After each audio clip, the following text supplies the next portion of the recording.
You want to improve at chess, so you clicked on all of the YouTube tutorials, yet see minimal results.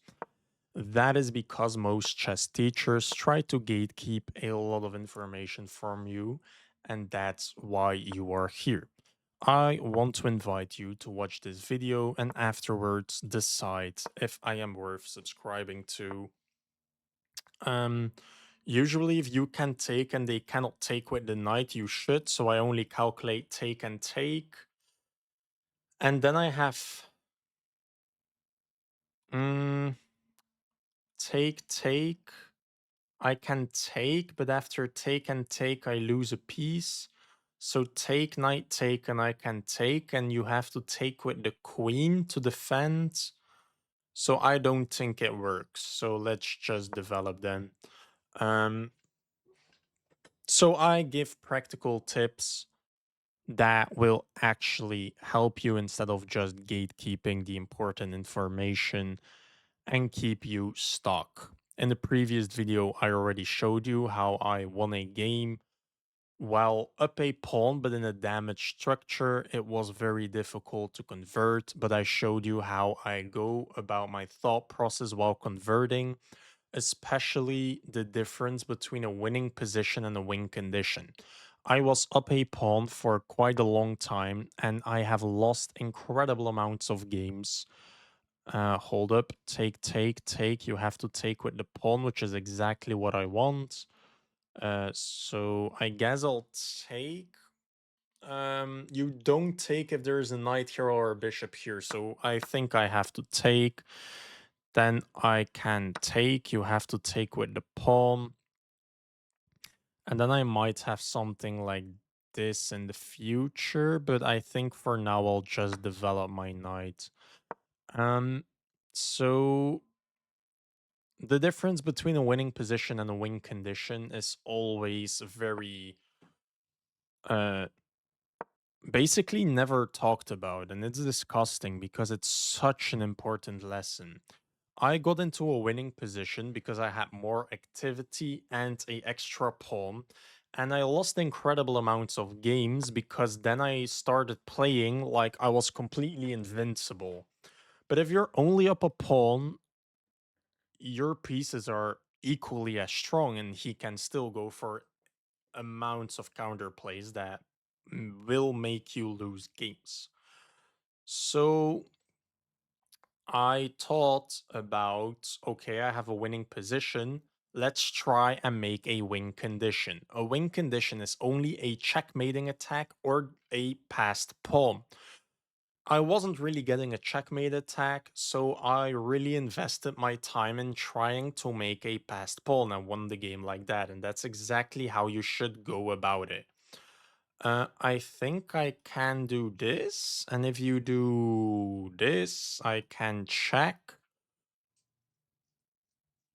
Probably. Or bishop check. I go here, you go here. I have bishop check, because if bishop block, I have take and take, and then I have take. So I think this works. You'll, if you move a piece, you should really think about what was this piece doing. My queen isn't doing anything here. And how can it get attacked? And it can get attacked, but I don't think it's a threat, to be honest, because bishop check or some queen check. Yeah, you can do that, so I don't have the check anymore. So now I really should think about, if I take, I self-pin, but after take and take, I have take. And if take, you prepare to give more pressure on it. I can first of all take, second of all, I can stop the pin, but then I get hit with this again. I can, by the way, take. And your knight is hanging, which is very helpful so that you cannot attack my queen. So this should be a mistake. Usually you cannot take the b pawn, but what I learned is that you can take the b pawn whenever this knight is not defended. And if something like queen here happens to defend everything, I can take the queen, take back, that's gonna be another free pawn, then I'll be up 2 pawns, this is hanging, that's annoying. Um, And I think this is already close to a GG, except if I just miss something badly like this, maybe. Then I can just go back, keeping the pressure, and now I have unpinned myself. Um, yeah, so I think this is gonna be close to a GG, but I don't know. Here, the rook can attack me again. So maybe after this, I should move my queen somewhere else. Can I make a threat? Like you take my queen. I don't see what I'm doing there. So maybe, yeah, after this, can I like take, you take, I take, you take, and then I take. But after take, you also have takes. Um,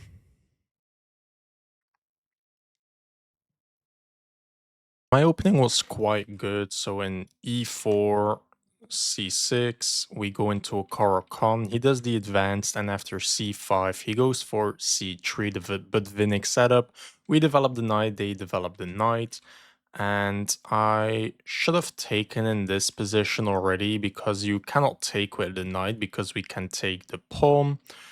And that was a bit of the issue. But other than that, after just developing some pieces and developing the bishop and developing the bishop, we get into quite the same position. So we get into this position and then e6, and we develop the knight to go to this square. He develops, we develop, and after he defends with the bishop to defend the pawn, we can also just develop, and he will have to make a waiting move. We can just take the file, has to attack, and after take and take, get the bishop out. This is, by the way, a quite niche level technique that no other teachers ever tell you. It took me a long time to see this pattern by myself, that you most of the times put a bishop on e7 or on d6 combined with a queen on c7 to either fight for the f4 square or fight for the g5 square. Point being that you want to trade off these bishops, get a queen close to its king, and destabilize the center in that fashion. So after bishop take, queen take, this is the position where he just has a hanging pawn. We are very active. We can castle. We also might have threats on his king with the knight and the queen, and this is practically undefendable because this threatens to try and win material or at least pressure the queen. So, like with something like knight to h4, we threaten a checkmate and the bishop because of the pin. So the queen has to keep guarding the bishop, which is guarding checkmate, and we can then try to win the d4 pawn, open up the rook, and you cannot take back because then we would be able to take the bishop with a royal fork. Obviously, all of those threats take one or two moves, and it's not our move, but they are IDs that you have to keep in mind. So our opponent cannot just do some random moves, and he really should try and pay attention to our threats. Let's say he develops the bishop, we can develop the queen, and after take and take and take and take, we go into a quite familiar structure where we trade basically everything off and get to a minority attack. This is the position. Quite a weird position, I have to say. But if he takes, we probably take back with the bishop or the pawn. It's not the biggest deal in the world. And we just start a minority attack where we try and make a weakness on top of this weakness, and then we just develop, castle, get our rooks on the files that are necessary, and go for this type of attack. This is quite a weird version, though, where we maneuver the queen and maneuver it again so that we trade. But I mean, if he develops, we can also develop, and here, after something like c3, we would go into the same thing. where we can take and he cannot take back. So let's add that to the course. And here he has to take with the pawn and we transpose. And yeah, that is everything about the opening. I hope you learned a lot and I earned your subscription. And if you're not convinced, let's go back to the video. Your only move to not blunder it is go here, then I have takes, you have to take back, and your pawn structure is so bad. Yeah, so again, oh, and I will win that pawn, I believe. You have to go here and then take, take, and take, and I pin this pawn to the king, and I won a second pawn, which is disgusting. So again, how did I do that? I put my pieces actively, I could say, but it's not even about activity. I'm fighting for the center, so all of my moves are fighting for the center, destabilizing his center, destabilizing his center, controlling the center. Again, trying to develop, stabilizing my center, then take and take to destabilize the center, then taking the pawn to create a weakness in the center, then developing so that I can exploit developing so I can exploit the weakness in the center. Then again, putting pressure on weaknesses in the center. He castles, I can take this. He just blundered that. He does whatever this is. And now I have so much activity and central control that tactics flow in my way. I create a new weakness. I put my queen here and he has to defend it. And that's called initiative. So I'm constantly moving while making my position better and making threats so that he has to defend. And as long as he has to defend, I'm in a great position. I can now just take this, I believe. Win this pawn. I do have to think about takes. Rook goes here. I can defend everything.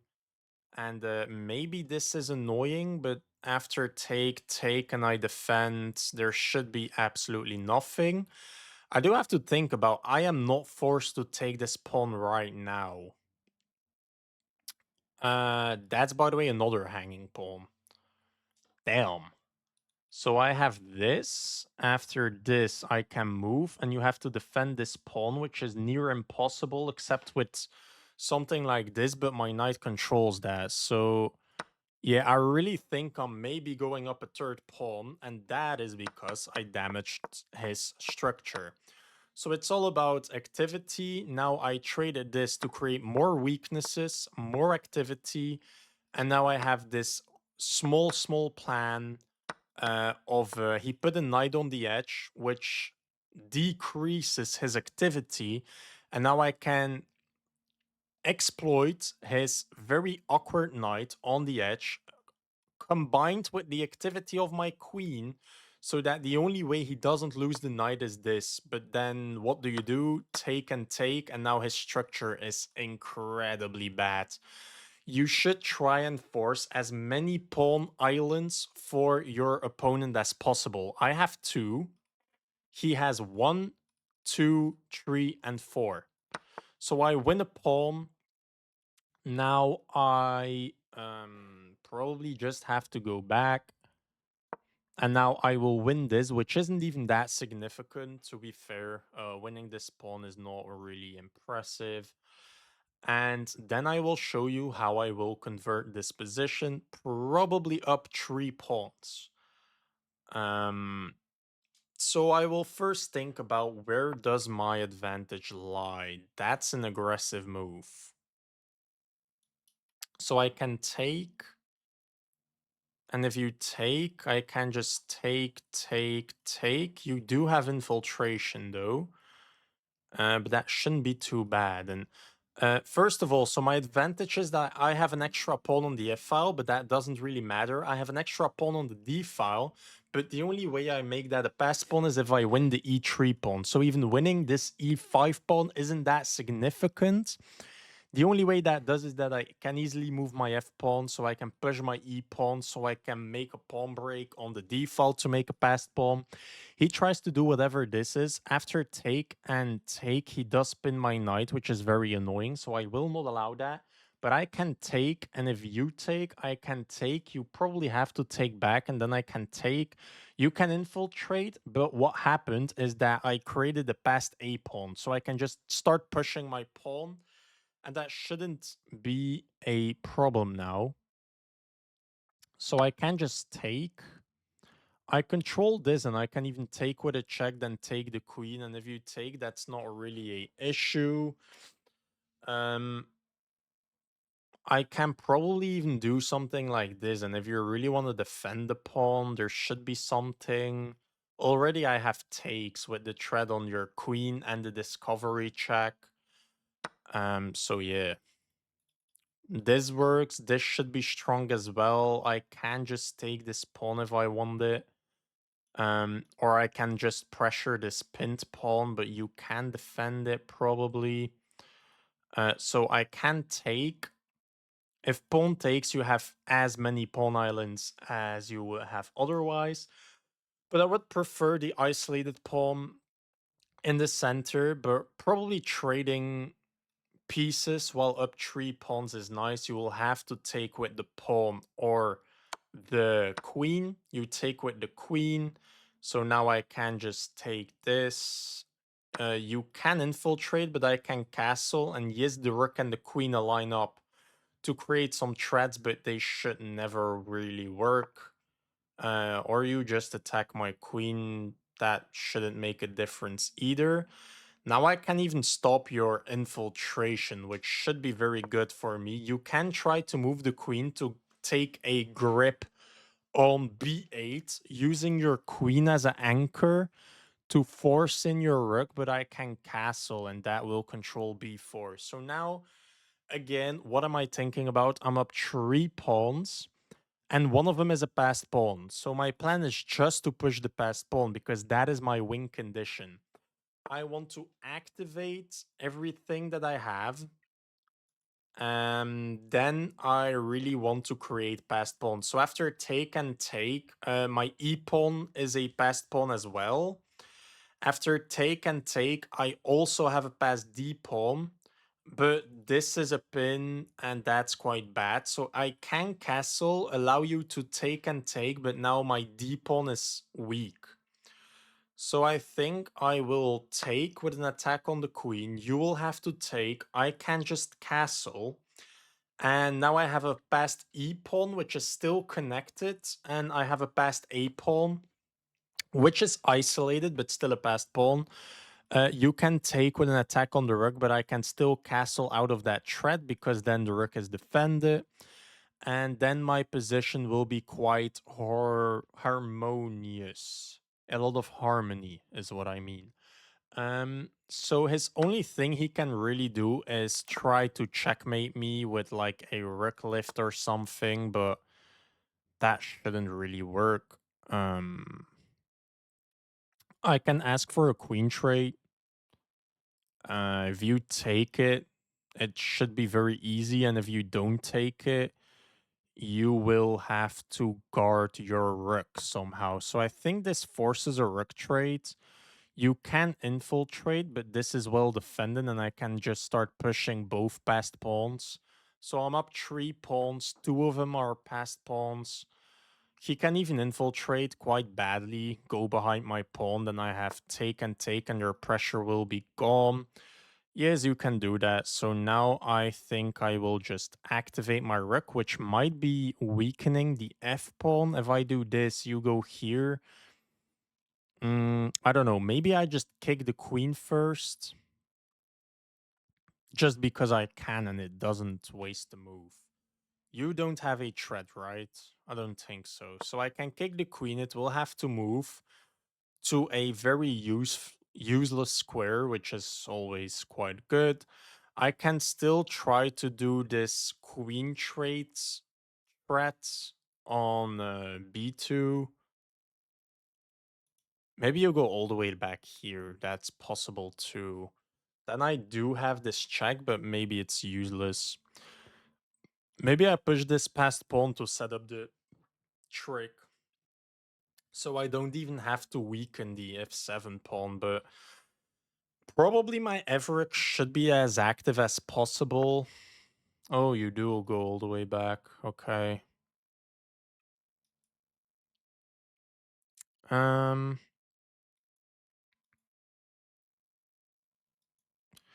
I think he's trying to do this. Can I just push? You attack me. I can just move. If you attack me again, I can probably just move again. Um, I don't know. Maybe what if I do this? You probably stop me. I can just go in between. If you check me, I can just retreat. If you go here after though, then I will have to weaken myself a little bit. So I think I have to put my rook active so that you cannot do this.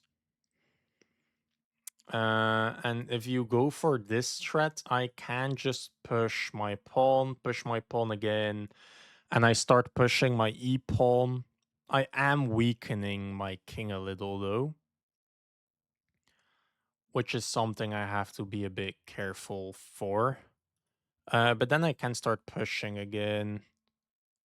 Yeah, so if I go here, you can just do this, and I don't see something that works. I can give you a check, but you can move in here and there's nothing.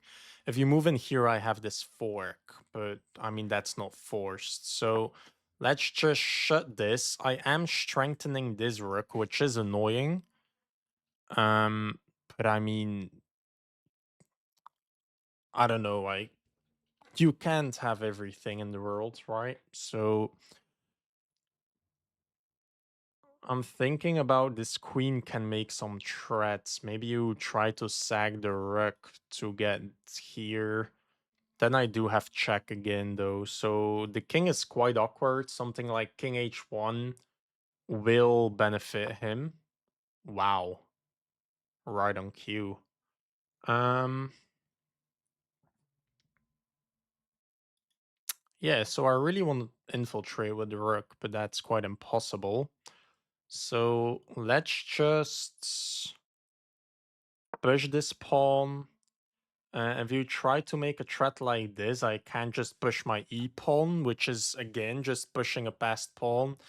And my king is quite weak on this diagonal. That's why I will keep my queen on the diagonal. And if you keep attacking me with rooks or something, I can try to hide behind the pawns. Something like this might be silly, but annoying. Hmm, I don't know. So I really wish I had a rook on like c2 or something, but that's annoying to achieve. You just sack the rook. If I... Oh, that's a blunder. Cool, I have check. What if you just move the king, then I can take your queen. Okay, so it's he is preying on check, a take, then he has check because the rook opens up, and then I have to move, and then you have mate. The problem with that is that I have this check. And oh wait, you can go back. Okay, you don't do that. Okay, now I take with another check. Then you will have to move the king and I can just take and I'm totally safe. That's GG. What about rook back? Then I probably take the queen, you have to take back and your pressure is gone and I still have two passed pawns. So now I can take the rook and I'm up a rook. My everything is safe, so yeah. I hope that was educational and I earned your subscription. And if you're not convinced, let's go to the analysis. Because that was a rough game. Yeah, I have a miss and two mistakes. I wasn't convinced that was perfect. So a Carcon game, the Budvinic setup this is called, but I will have done an opening analysis. This is a mistake, and this is the best move.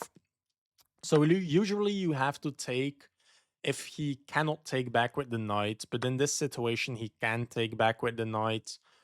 And after it takes, he can even take with the queen, which isn't a problem. And if I trade this off, he still has a very normal structure. and I just traded off my knight for nothing, so that's why I went for the development move. Let's fix my cam.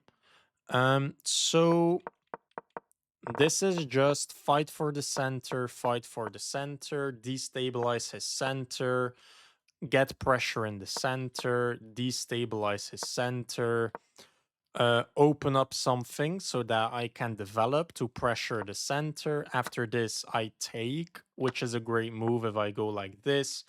He can not attack me. This is winning. I develop, you develop, and I have to go like this probably.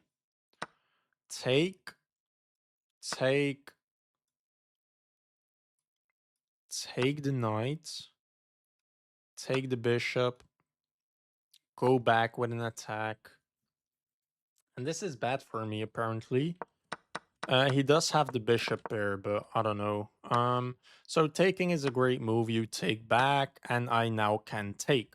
Because you have to take back with the pawn, which was the rule I told you. And I know that because I understand and memorize my openings. So I developed the knight. Uh, I'm just making useful moves, and this knight will go here to pressure the center. He develops, and I develop again. This is the only way he defends, and then putting my queen here is just making some pressure. Usually taking is bad because this pawn is actually quite difficult to pressure. In this situation, I have a check, and you have to move the king. That's why we do it. And then I can just pressure the pawn like this and put my queen back, maybe pin something along these lines and take. Yeah, okay, so in this situation it's good, but only because of this check and I didn't even see it, to be fair. So I move like this, you castle, and this is a mistake.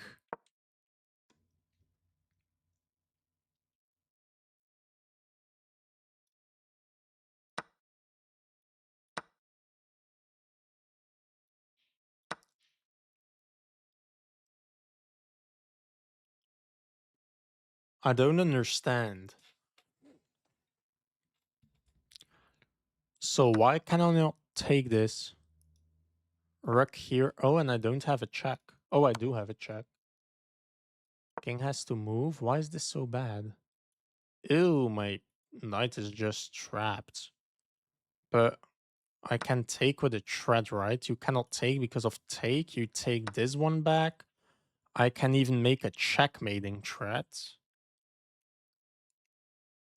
I mean, does this work? I don't think so, right? That's a blunder. Check. Okay, yeah, I cannot allow that.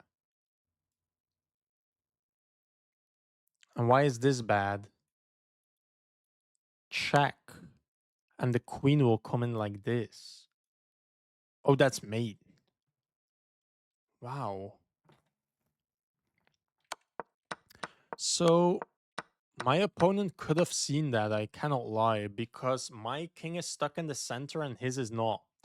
So he really should have thought about how can I open the center, because I have 3 pieces and a strong queen.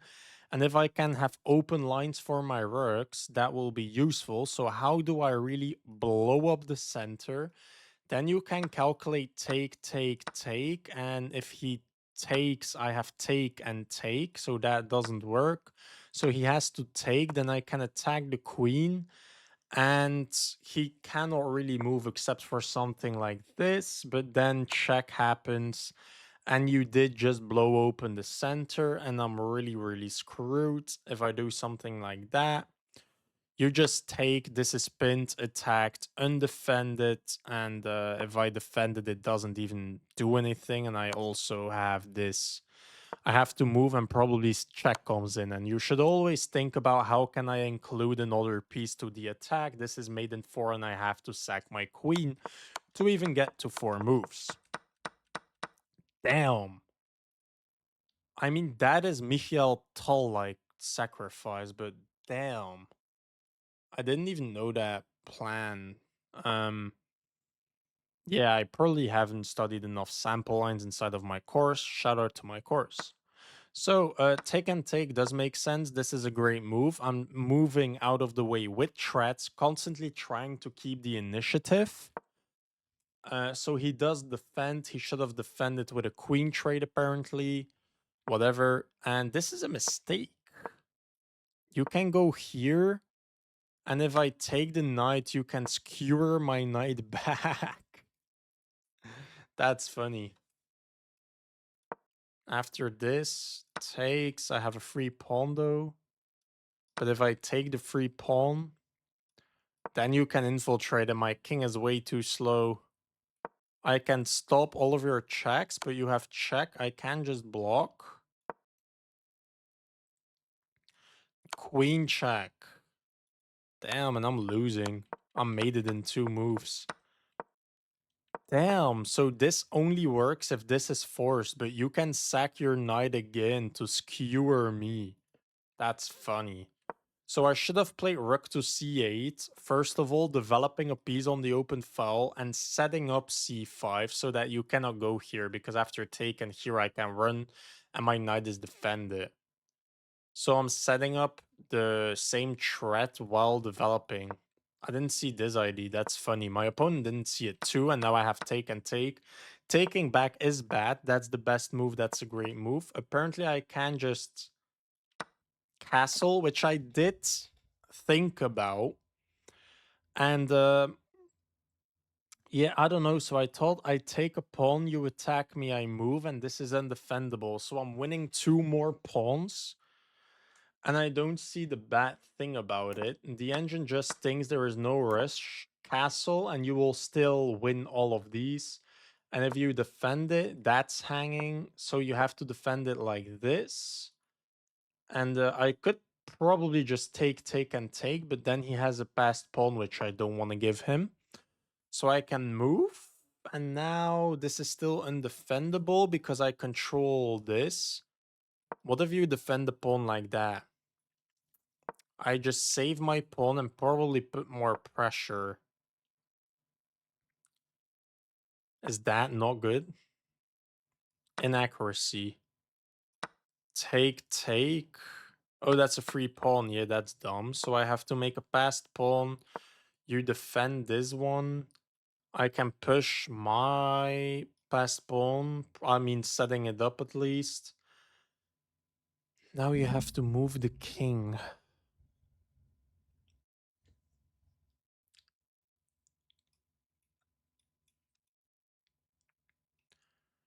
What if you blockade me? Is this a problem? No. Now I go like this because this is defended, and now you set up this, and that's why you have to move the king. So that I never get something like takes and takes with a check. This is difficult though. I mean, not taking it and just castling my king is very findable. This, and if I take and take and take, this is also +3. I have to think about this, but I can just fork you first of all. Second of all, I can just block this, and if you do something like this, I can still fork you. Yeah, I should have found that. And if you move this rook, take, push this one probably. Yeah, and then I can just attack you like this, and the pawn is on a light square, so it's undefendable with the light squared bishop. You have to infiltrate, I will push. Now my weaknesses are on dark squares. You have to do something like this, take, and I can move. And after you move the king, I can just take like this. Now you have to stop me, and I can stop your back rank checkmate. I can always do it with the thread as well. And my rooks are not connected though, which is quite annoying, and this bishop stops me from connecting my rooks. If I could connect the rooks, I could ask for a rook trade and push my pawns, which I cannot do now. So I should probably indeed kick the bishop and start pushing these pawns instead. But I mean, that was winning as well. Which I quite missed. So I took this, you attack me, I go back. This is a mistake though. You should have done take. Queen take, I cannot castle because I have to defend my knight. I defend my knight, and now you can make another pawn break, and after I castle, you take with a check, I take with the rook. You can attack a pin piece. I can even take this with a check. You just go away, and this is equal, even though I'm up 4 points of material, because this is pinned and attacked, and this is pinned and attacked. And your king is somehow very, very safe. Ah, that's disgusting. I mean, sure. So, very difficult to see. My opponent didn't see it. I just took, you took, I took, you took, I took. You attacked me, I went back. That's the best move. Take and take and castle. You infiltrate, I move, you have to move. The engine wants you to trade, practically saying you probably don't want to take. Now I have a tempo on your queen, which has to go back. I can do this, that is fine. The engine says that this is better, but I don't know what to do after this. The only thing I saw was just going back again, which is the best move, I think. Maybe take, and do this. Yeah, that might be a bit better. Then I have to go back to defend though, which is a bit uncomfortable and annoying to do. Queen here, probably push this pawn. No, I thought about this. Yeah, king can move though. I mean, fair. So this happens, that happens, and pushing is the best move. And after take, I have check. My opponent was preying on this. And I did make a video about how hope chess is not bad if you are just completely losing, because what else are you going to do? You might as well play a threat. Like this position is -4. If my opponent makes normal moves, I will win that 100% of the time. So my opponent might as well give away a rook, and if I take, he still swindles the game. And if I don't take, well, you are losing anyway. So after this, take. The best move was to just go back, which I told you. I would have taken, and then after this rook takes, I can just push both of my passed pawns. You will probably have to blockade it. I can infiltrate. You attack it, I go here. And now you have to move the king, so I have difficulties doing this. I have another passed pawn, and this is getting quite undefendable. I could take if I want to. Check, and what if takes? Now I take, and I don't see the purpose of giving away the pawn though, but all good. And now I can start pushing this majority, which is funny. Yeah. I mean, fair enough. I wouldn't have given away this pawn though. I don't know. Obviously, I want to do something like this, but this rook is in the way, so maybe trying to make a bridge. What if I do this? Inaccuracy, you can just do something like this now. What if I push this pawn and give away the passed pawn? Now it's a draw after take, and take. This is not winnable. I have to do this. You cannot take, but you have a check. I have to move, and you can just give checks from the side. Oh, now you can take. And even after it takes, this is not a winnable endgame with perfect technique. Damn. Yeah, but my opponent didn't see. Just take, free rook, I'm up 2 rooks, and now I can just start pushing. You will probably have to blockade this pawn. I can do this. You have to go here. And now I can force you to move. After something like this, I do something like this. You cannot trade. I push my pawn, and I will be able to just push this, and now you are forced to do something or just give away the rook. I'll move and promote. Now you cannot stop promotion. That is how you convert a position like this. If that was helpful, subscribe, watch my other videos as well, and I will see you in the next one.